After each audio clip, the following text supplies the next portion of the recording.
कितनी सरल है। कहाँ है? अरे जाओ, जहाँ तुम्हें भीड़ दिखेगी, जहाँ तुम्हें उत्सव दिखेगा, वहीं बच्चों का जन्म हुआ है। चली पूतना आगे। जैसे ही नंद बाबा के आंगन में पहुंची, देखा उत्सव हो रहा है। जब से भगवान आए हैं गोकुल में केवल उत्सव ही होता है। पूतना भीतर प्रवेश करती है। भगवान ने देखा कि आ गई है हमसे मिलने के लिए। भगवान पालने में छोटे से खेल रहे हैं भगवान, दोनों हाथ पांव को हिला करके। जैसे पूतना दरवाजे से अंदर आई, भगवान ने अपनी दोनों आंखें बंद कर दी। क्यों करी बंद? भगवान ने डर गए भगवान पूतना से? नहीं। पूतना क्या है? अंधकार। पूतना क्या है? अविद्या। पूतना क्या है? बनावटी रूप। और ये भगवान को अच्छा नहीं लगता है। भगवान ने सोचा कि अगर हम आंखें खुला रखेंगे, हमारे सामने तो अंधकार तो रुक ही नहीं पाता है, हमारे सामने तो अज्ञान ठहर ही नहीं पाता है। इसलिए भगवान ने दोनों आंखें बंद करी। पूतना ने भगवान को उठाया, सीधे ले गई आश्रम। पर क्या कर रही है? दूध पिला रही है भगवान को। और दूध भी कैसा है? साधारण नहीं है। जब ये घर से आई थी तो इसने अपने वक्ष स्थल पर विष लगाया है कि दूध के साथ साथ मैं इसे विष भी पिलाऊंगी और जीवन भर के लिए शांत कर दूंगी। अहो बकीयम स्तन कालकूटम जिघांसया पाययदप्य साध्वी लेभे गतिं धातु चितां ततोऽन्यं कं वा दयालुं शरणं व्रजेमा। विष लगा करके आई है। भगवान ने देखा, अच्छा इसने मेरी माँ को ठगा है, गोपियों को ठगा है, मुझे ठगने चली आई है। भगवान ने देखा कि दूध पर तो विष लगा हुआ है, तो भगवान ने क्या किया? अपने क्रोध को अपना साथी बना दिया। हम दूध पिएंगे, तुम उनके प्राणों को पियो, तुम इसके विष को पियो। भगवान तो दूध का पान कर रहे हैं और जो उनका साथी जो क्रोध है वो पूतना के प्राणों को हर रहा है। छटपटाने लग गए, रो रही है, छोड़ दे छोड़ दे छोड़ दे मुझे। सामुंचा मुंचालमिति प्रभासिनी निष्पीड्यमानाखिल जीवमर्मणि विवृत्य नेत्रे चरणो भुजो मुहुः रश्मिन् गात्रा क्षिपतिरुरोधा। अब तो पूतना के प्राणों के आश्चर्यभूत मर्मस्थान फटने लग गई, बड़ी बड़ी आंखें हो गई। जो उसका असली भेष था, राक्षसी भेष, उसमें प्रकट हो जाती है। भगवान ने कहा, मुझे यही तो अच्छा लगता है, जिस रूप में तुमको भेजा है उसी रूप में रहो, बनावटी बन करके मत रहो। पूतना कह रही है, छोड़ दे छोड़ दे छोड़ दे, मुझे बहुत पीड़ा हो रही है। भगवान ने कहा, जो मेरी शरण में आता है मैं उसे कभी नहीं छोड़ता हूं, तुम छोड़ने की बात कर रही हो। पूतना चिल्लाने लग गई और खेल खेल में जो है कि पूतना के प्राण वहीं पर उड़ जाते हैं। बोलो नारायण भगवान की जय। अंतरिक्ष से दोनों नीचे गिरते हैं गोकुल में।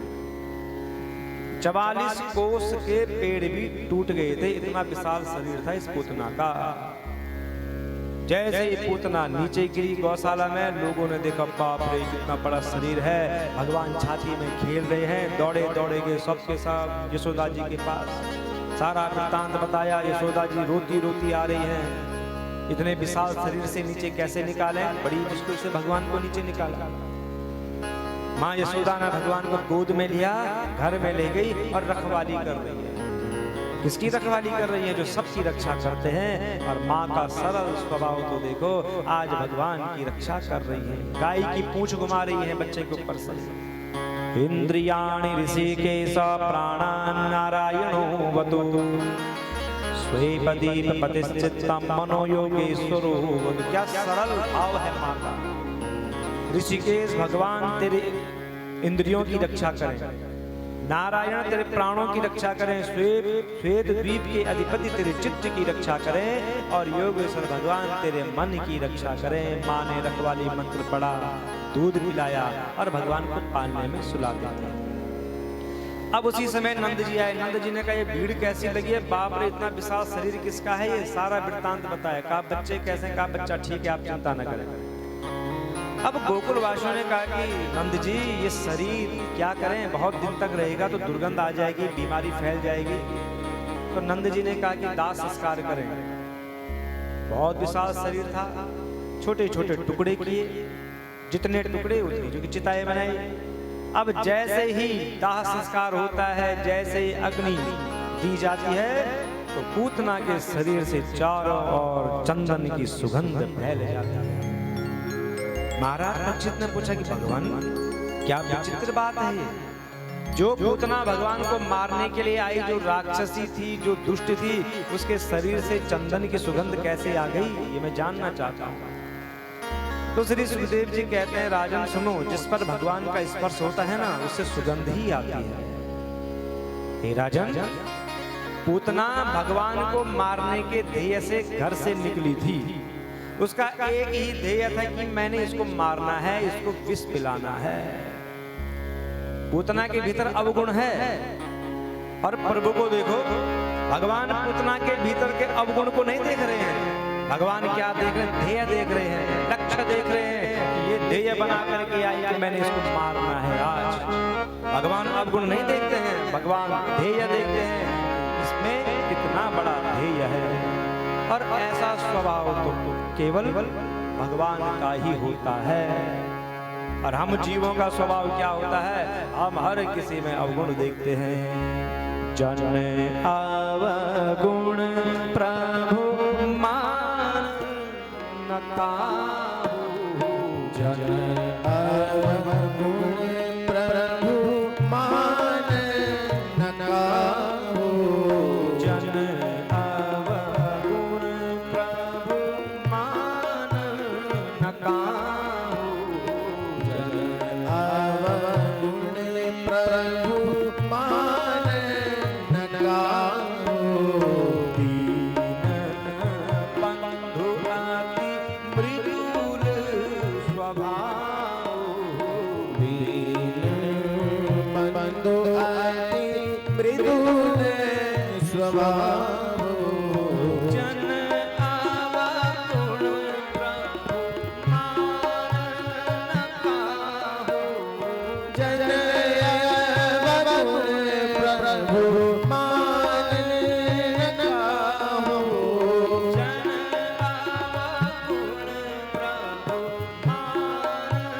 न काहू, जन अवगुण प्रभु मान न काहू, दीन बंधु अति मृदुल स्वभाव, दीन बंधु अति मृदुल स्वभाव,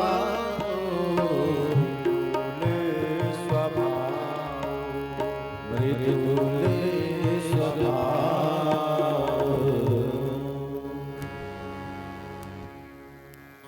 भगवान के चरण कमल क्या हैं? सबके लिए वंदनीय हैं। और आज उन्हीं चरणों ने पूतना का भी उद्धार कर दिया है। वही गति हुई पूतना की जो एक गति माँ की होती है। तो यह है पूतना। कौन है पूतना? थोड़ा सा समझे कि पूतना कौन है। पूतना कोई राक्षसी नहीं है, पूतना हमारे ही भीतर है। पूता पवित्र भावना युता न नास्ति इति पूतना, जिसकी भावनाएं अच्छी नहीं हैं, जिसका व्यवहार अच्छा नहीं है, जिसका रहन सहन, जिसकी दृष्टि अच्छी नहीं है, वही तो पूतना है। बाहर से शरीर को कितना सजाओ, कितना साबुन लगाओ, शैम्पू लगाओ, अच्छे वस्त्र पहनो, कितना क्रीम पाउडर लगाओ, शरीर की शोभा तभी है जब हमारा व्यवहार, दृष्टि, रहन सहन सब सही होगा, तब हम शुद्ध हो जाएंगे। और वो देखो कितना दयालु है, जो एक बार उसकी शरण में जाता है उसका उद्धार कर देते हैं। महाराज परीक्षित कहते हैं कि प्रभु आप शांत न रहें, मुझे केवल भगवान की बाल लीलाओं को सुनाते रहें। तो श्री सुखदेव जी कहते, राजन ये तो थी पूतना, अपवित्रता। देखो जब हम भगवान की भक्ति करना प्रारंभ करते हैं तो सबसे पहले हमें शुद्धता रखनी पड़ेगी, मन, वाणी, शरीर से, तब जाकर के भगवान की भक्ति हो सकती है। भगवान की भक्ति में सबसे बड़ी बाधा है अपवित्रता, और उसके बाद क्या है बाधा? अहंकार। कौन? तृणावृत्ति।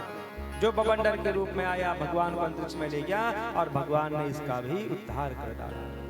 कितने भेजे कंस ने, पूतना भेजी, तृणावृत भेजा, अगासुर, बगासुर, धेनुकासुर, अरिष्टासुर, बड़े बड़े, और भगवान सबको खेल खेल में ही समाप्त कर देते हैं। अब एक दिन माँ ने देखा कि दूध पीने से तृप्ति नहीं हो रही है, कितना दूध पीता है ये, अगर ज्यादा भोजन बच्चे को कराएंगे तो अस्वस्थ हो सकता है। जैसे ही माँ यशोदा भगवान के माथे को चूमने के लिए आगे बढ़ती है और भगवान को जमाई आ जाती है। जैसे भगवान ने जमाई के लिए मुंह खोला तो माँ ने मुंह के भीतर ही चराचर जगत के दर्शन कर लिए।